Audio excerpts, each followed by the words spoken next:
이는 하나님의 말씀입니다. 자리에 앉아 주시기를 바랍니다. 저는 며칠 전에 제가 참 존경하게 된 목사님 한 분에게서 전화를 받았습니다. 이분은 원주의 단강이라고 하는 곳에서 농촌 목회를 하셨던 분인데요. 그곳에서 작은 이제 교회 이야기라고 하는 그런 책을 쓰셨습니다. 책을 쓰셨는데 그 교회 그 원주 단강 지역에 일어나는 그런 사소한 일들 있잖아요. 뭐 누가 어느 집에서 애가 낳았다, 어느 집 강아지가 뭐 발을 다쳤다, 뭐 이런 이야기들을 그냥 주보에다 써 내려간 거예요. 그런데 그게 한 60여 가구가 있는 이 농촌에는 그런 일이 없었던 거죠. 그러니까 이 주보가 그 마을의 소식지가 된 겁니다. 그래서 그 마을 사람들이 전부 그 교회 주보를 나오기를 기다리는 이제 그런 가운데 한 20여 년을 그곳에서 단강교회라는 곳에서 목회를 잘 하시고 한 20여 명 이렇게 모이던 그런 교회인데요. 이분이 정릉교회라고 하는 곳으로 이제 담임 목사로 이제 오셨어요. 근데 이분이 시인이기도 하시고 글을 참 아주 잘 쓰시는 분인데 제가 세미나에 가서 참 은혜를 많이 받았습니다. 그래서 또 책도 주시더라고요. 책도 주셔서 제가 주신 책이 감사하니까 거기다 이제 사인을 좀 해달라고 해서 제 이름을 말하려고 하는데 한중호 목사님 이러면서 제 이름을 먼저 아시더라고요. 제가 깜짝 놀랐어요. 그래서 어떻게 이분이 제 이름을 아시나 이제 생각을 했더니 예전에 이제 제가 부목사로 있던 교회에서 이제 그분을 한번 이제 그 담임 목사님께 말씀을 드려서 초빙한 적이 있었습니다. 강사로 초청했던 하루 강사인데 그때 어떻게 그 이름을 기억하셨던 건지 제가 참 감동이 되더라고요.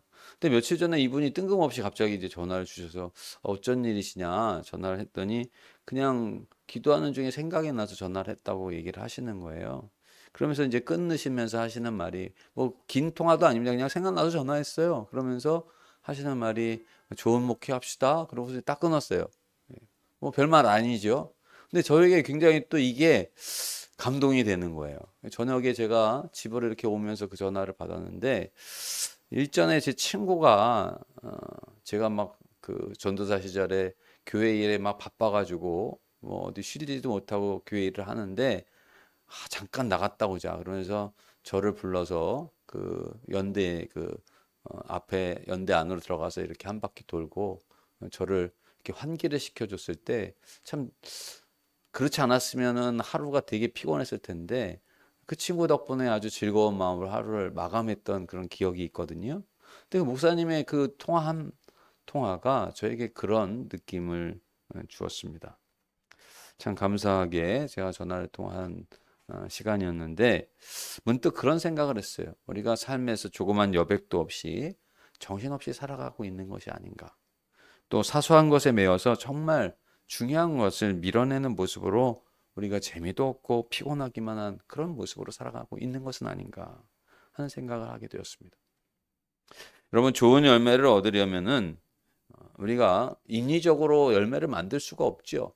씨를 뿌리고 김을 매주고 벌레 잡아주는 이런 농부의 수고는 참 중요한 것입니다만은 그것이 인위적인 요소라고 한다면 때에 맞게 내리는 단비 그리고 산에서 들에서 불어오는 그 바람 이런 것들을 통해서 곡식이 여물고 또 따스하게 내려쬐는 그 햇볕을 통해서 곡식이 아름답고 맛있고 풍성하게 영양가 있게 그렇게 자라가는 것 아니겠습니까?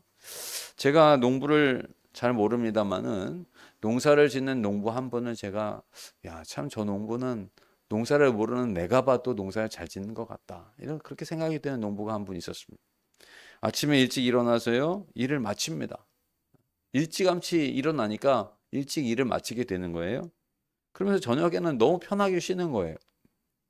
근데 비 오기 전에 미리 밭을 갈아 놓습니다. 비가 오니까 어떻게 돼요? 밭이 촉촉하게 또 다 잘 되죠. 또 비닐하우스 문을 열어 놓더라고요. 그리고 부지런히 일을 하면서 일찌감치 추수를 마쳐서 또 걱정 없이 뭐 여행도 다니고 자기가 하고 싶은 것을 다 하는 그런 농부를 제가 봤습니다. 그 사람은 하나님을 믿지는 않았습니다만은 모든 시작에서부터 추수 때까지 아침 일찍부터 늦은 저녁 때까지 무엇보다도 하나님의 도우심이 없이는 농사가 안 된다고 하는 것을 몸으로 체득해서 잘 아는 사람이었다. 이런 생각을 하게 됩니다. 이스라엘의 황금기를 이끌었던 왕이 있다면 바로 솔로몬이라고 할 것입니다. 처음에 이 솔로몬이 이스라엘을 통치하는 일에 전적으로 하나님의 도우심이 필요하다는 사실을 느꼈죠. 그래서 일천번제를 쌓으면서 하나님께 듣는 마음을 구했고요. 하나님께서 지혜와 큰 은총을 주셨습니다. 그런데 후에 솔로몬은 여자에게 몰두합니다. 화려한 인생에 몰두합니다. 우상을 섬기는 그런 범죄를 저지릅니다.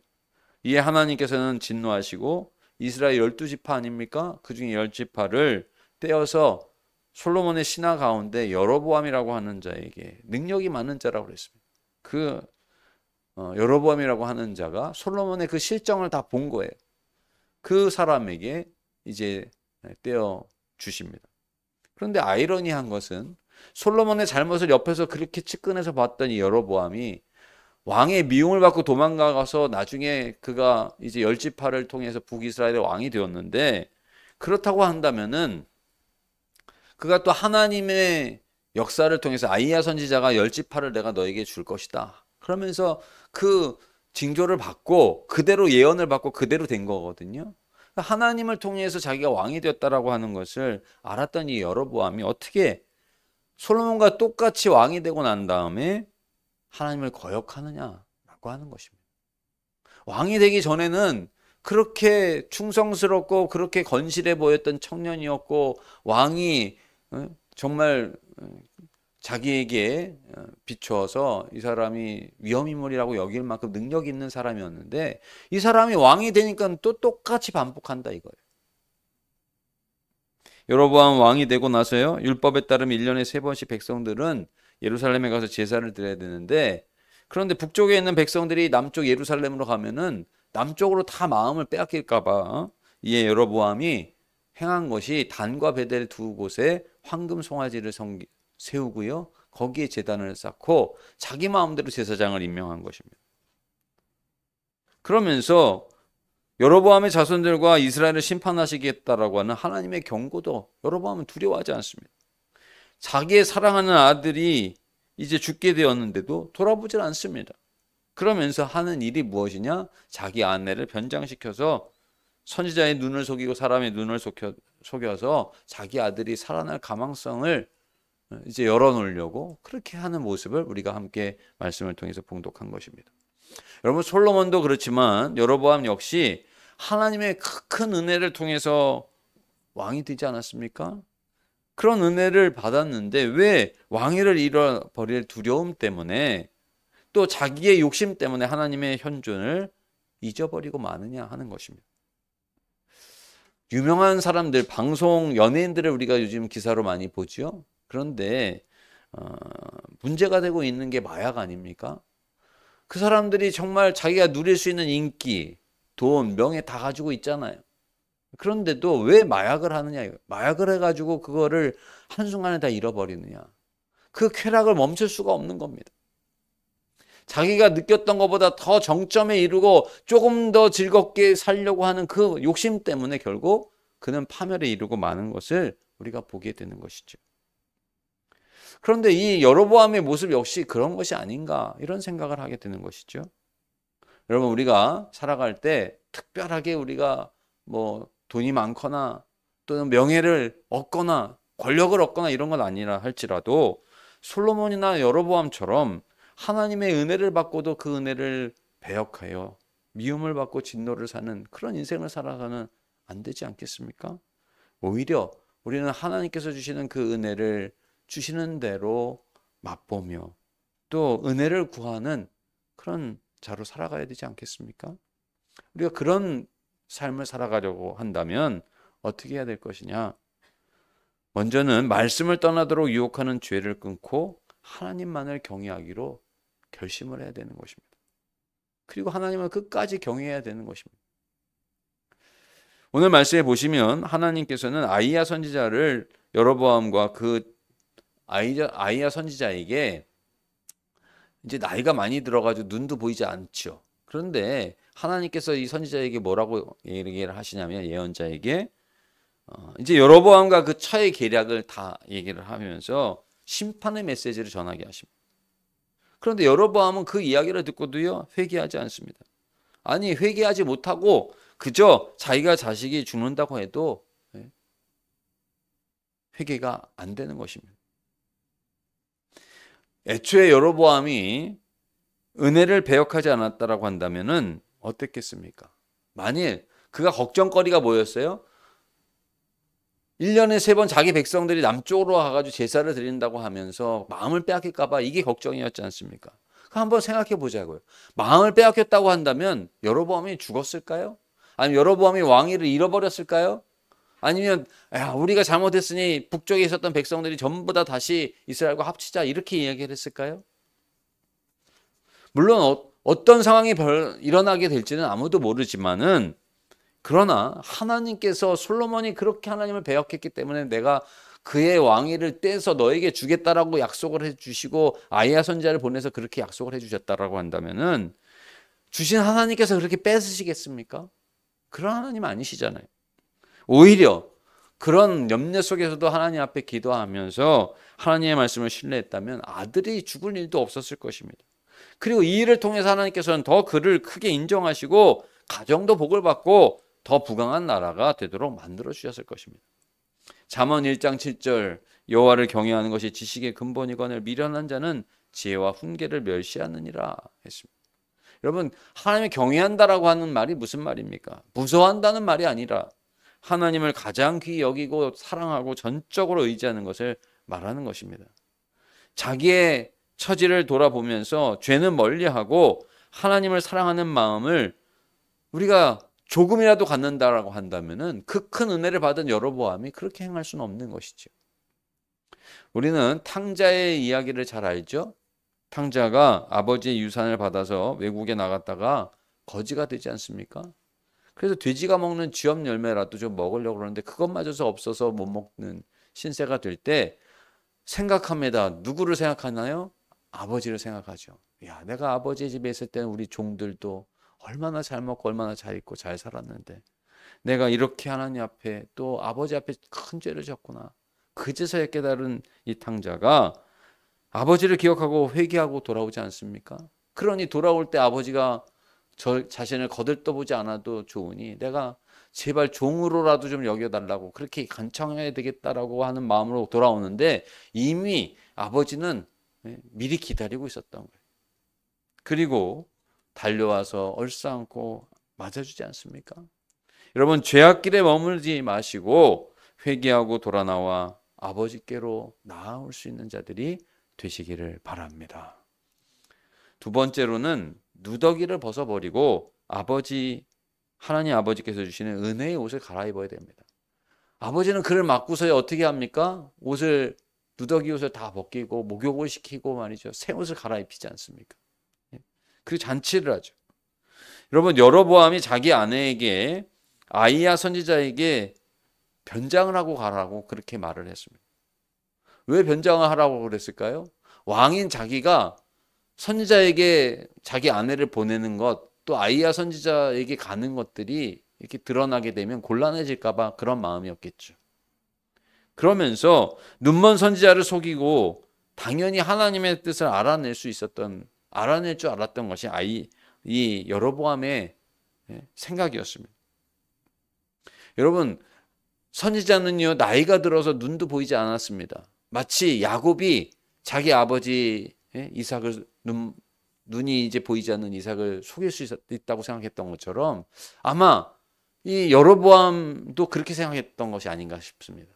그런데요 여러분 예언자는 눈이 먼다 할지라도 하나님은 결코 졸지도 않으시고 주무시지도 않으시고 결코 만홀히 여김을 받으시는 하나님 아니시잖아요. 전능하신 하나님은 우리의 마음과 생각을 다 아시고요 무엇보다도 우리를 사랑하시는 분이죠. 만일 회개하겠다라고 하는 결단으로 그렇게 아내를 보내고 내가 어떻게 하면 회개할 수 있겠느냐, 그런 마음으로 보냈다라고 한다면 하나님께서 그 순간에라도 다시금 돌이켜서 왕의 신하의 아들을 고치신, 예수님께서 왕의 신하의 아들을 고쳐주시지 않았습니까? 말 한마디로 고쳐주셨잖아요. 그런 것처럼 이 여로보암의 마음이 바뀌었다고 한다면 아마 하나님께서 그를 즉시 고쳐주셨을 수도 있을 것입니다. 제가 어느 분의 간증을 들었는데 이런 얘기였습니다. 그의 어머니는 글을 읽을 줄 모르는 분이었대요.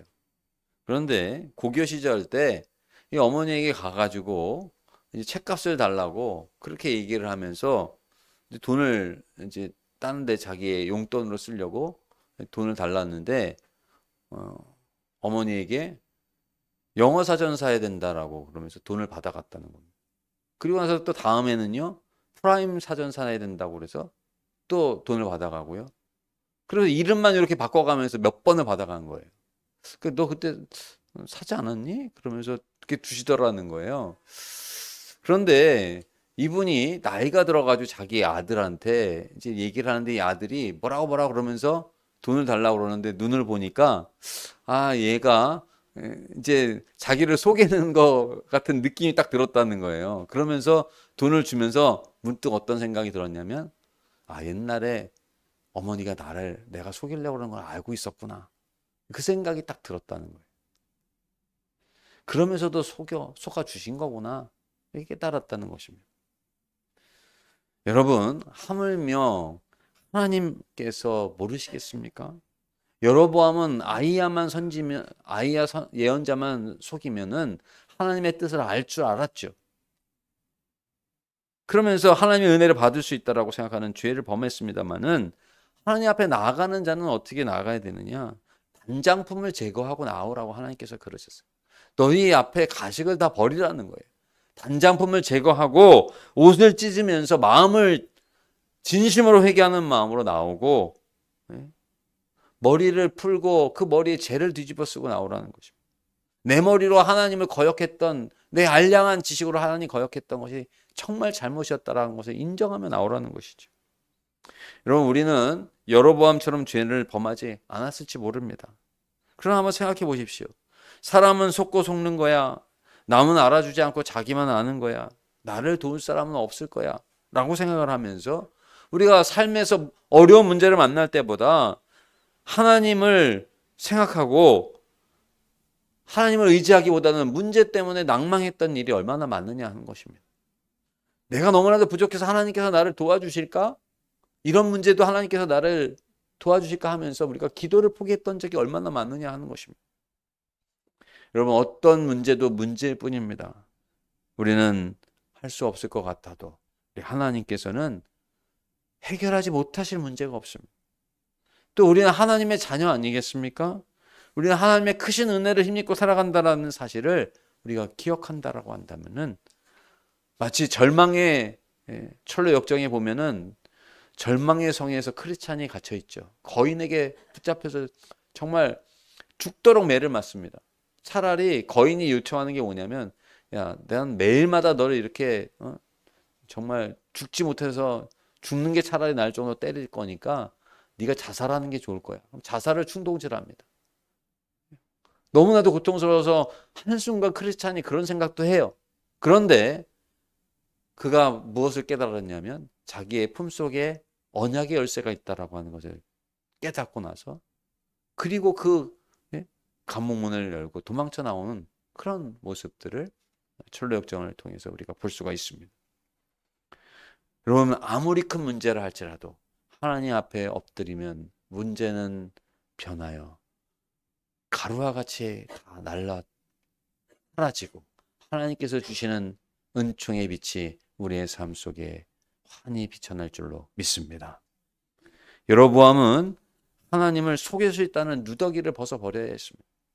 반면에 우리가 나는 너무 부족해서 문제는 너무 크고 하나님께서 은혜를 주실 수 있을까? 이런 생각들, 우리는 여로보암이 그런 잘못된 생각을 했다면 우리는 이런 생각들의 누더기를 벗어버려야 하는 것입니다. 에베소서 4장 22절, 너희는 유혹의 욕심을 따라 썩어져가는 구습을 따르는 옛사람을 벗어버리고 오직 너희의 심령이 새롭게 되어 하나님을 따라 의와 진리의 거룩함으로 지으심을 받은 새 사람을 입으라 했습니다. 그러면 에베소서 6장 13절, 그러므로 하나님의 전신갑주를 취하라. 이는 악한 날에 너희가 능히 대적하고 모든 일을 행한 후에 서기 위함이라. 우리가 하나님께서 주시는 거룩한 옷을, 진리의 옷, 의의 옷, 하나님을 따라서 지으심을 받은 새 옷을 입고 거기에 전신갑주를 입으면은요, 모든 일을 행할 수가 있다라고 하는 사실. 이렇게 하나님의 모든 일을 은총 가운데 행하며 살아갈 수 있는 성도님들이 되시기를 바랍니다.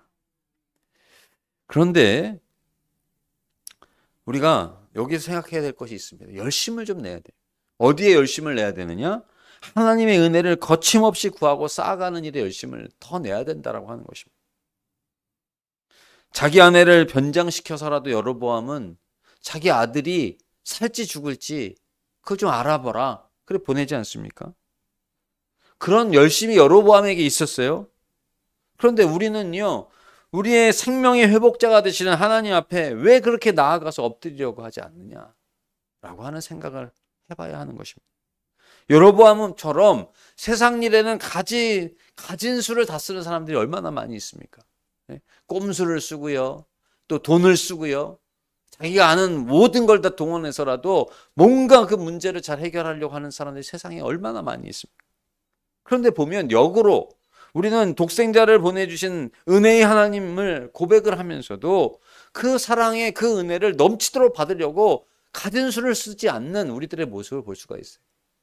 그래서 예수님께서 그런 말씀을 하신 것이 아닌가 싶습니다. 지혜로운 어떤 사람이 많은 돈을 갖다가 주인에게 빚을 졌잖아요. 그런데 주인이 그 사실을, 이 사람이 빚을 지고 나서 그거를 갖다가 자꾸 주인의 것을 탕진하는 것을 알고 있었던 거예요. 그래서 이제 내가 하는 일을 그만둬라. 주인이 얘기를 하니까 그 종이 어떻게 행합니까? 자기가 가지고 있는 장부에 빚진 사람들을 다 보면서 어떤 사람은 돈을 갖다가 1,000만 원 빚졌으면 500만 원으로 줄여줍니다. 1억을 빚졌으면 5천만 원으로 줄여주는 거예요. 근데 그 주인이 그 사실을 또 알았어요. 그러면 이 종을 갖다가 어떻게 해야 돼요? 더 처벌을 하고 더 꾸짖고 이래야 될 텐데, 주인이 그런 얘기는 뒤로 하고 뭐라고 얘기하냐면 이 사람이 행한 지혜로운 일에 대해서 이야기를 했다라고 하는 것입니다. 야, 이 친구 봐라. 이 친구가 이제 곧 자기의 일을 잃어버릴 걸 알고 자기의 앞날 이렇게 예비하네. 그런데 오늘날에 믿는 자들이 그와 같이 지혜가 부족하다라고 하는 것을 주님께서 말씀을 하시는 거예요. 여러분, 우리가 정계에 알아주는 어떤 사람은 능력자다 이렇게 말을 합니다. 또 경제에 저 사람은 워렌 버핏처럼 참 천재적인 감각으로 돈을 불리는 사람이야, 그런 재주가 있어. 또 스티븐 잡스와 같이 창의력이 대단한 사람이야, 저 사람은 앞으로 IT 계열에서 대단한 역할을 해낼 거야. 이런 이야기들을 하면서 사람들을 우러러보면서 추앙하는 그런 일들이 많이 있습니다. 그런데 그렇게 말하는 우리가 정작 마르고 다함이 없는 하나님께서 부으시는 그 은혜와 사랑을 넘치도록 받으려고 하는 마음이 없다라고 하는 것입니다. 여러분, 하나님은 독생자 예수 그리스도를 이 땅에 가장 가난한 목수의 집안에 보내주시지 않았습니까? 그리고 예수님은 우리의 모든 죄를 사하시고 우리를 구원해 주시기 위해서 하나님 아버지의 그 뜻대로 죄인의 그 명패를 받으시면서 옷 벗김을 다 당하고 가시관을 쓰시고 십자가에서 달려 죽으심으로 하나님의 그 사랑의 실체를 보여주시지 않았습니까? 우리가 하나님께 은혜를 받고 살아가지 못하는 이유는 하나님 앞에 은혜를 구하지 않기 때문입니다. 하나님 그 아버지께 정말 귀한 은혜를 구하지 않고 엉뚱한 것만 구하고 있기 때문에 그렇습니다. 마치 여로보암이 하나님의 은혜를 받았지만은 하나님을 거역한 채 자기만의 왕국을, 또 자기 아들을, 자기가 하고 싶은 것을 다 하려고 했던 모습과 다르지 않다라고 하는 것입니다. 야고보서 우리가 말씀을 같이 봉독을 했습니다. 4절 말씀에 보시면 하나님과 원수된 모습으로 우리가 다른 것을 사랑하는 것, 그것을 영적인 간음이라고 말하면서 그건 하나님과 원수되는 것이라고 하고, 또 하나님의 성령은 하나님과 견주는 것을 시기하신다라고 그렇게 말씀하고 있습니다. 우리가 은혜를 받으려면 어떻게 해야 됩니까? 4장 6절.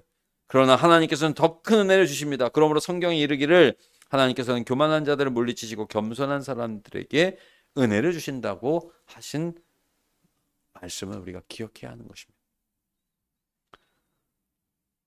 교만한 자를 하나님 물리치시고요, 겸손히 하나님 앞에 은혜를 더 구하는 사람, 그 사람에게 하나님 은혜를 주신다라고 합니다. 오늘 우리가 부른 찬양, 하나님의 은혜, 그 은혜를 경험해서 노래 찬양 가사로 만든 그 가사는 이렇게 찬양하고 있지 않습니까?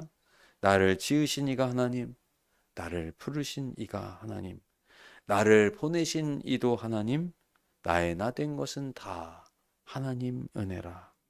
나의 달려갈 길 다 가도록, 나의 마지막 호흡 다 하도록 나로 그 십자가 품게 하시니 나의 나 된 것은 다 하나님 은혜라. 한량 없는 은혜, 갚을 길 없는 은혜, 내 삶을 에워싸는 하나님의 은혜.